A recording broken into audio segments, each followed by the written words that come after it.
আসসালামু আলাইকুম। ওয়ালাইকুম আসসালাম। কেমন আছো? ভালো আছি। ভালো আছো? তোমার নাম কি? মুরাদ। মোহাম্মদ মুরাদ। তোমার নাম কি? মোহাম্মদ মুরাদ। তোমার নাম কি দাগো? মিম। তোমার নাম কি তা? মিম। মুখ দি হোক। তোমার নাম কি?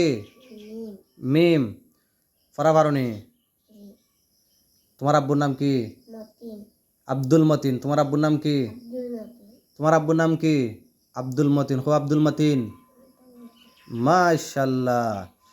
কজন তুমি কালিমা তুইবা? কালিমা তৈবা। হ্যাঁ। সাদুল্লাহ ইলাহা। কালিমা তুইবা লা ইলাহা ইল্লাল্লাহু লা মুহাম্মাদুর ইলাহা রাসূলুল্লাহ। ইল্লাল্লাহু মুহাম্মাদুর রাসূলুল্লাহ। এই কৌসান কালিমা তুইবা? হুম লা ইলাহা হুম ইল্লাল্লাহ হুম। মুহাম্মাদুর রাসূলুল্লাহ। মারহাবা। মিমে ফরা পারছে। এখরে মারহাবা।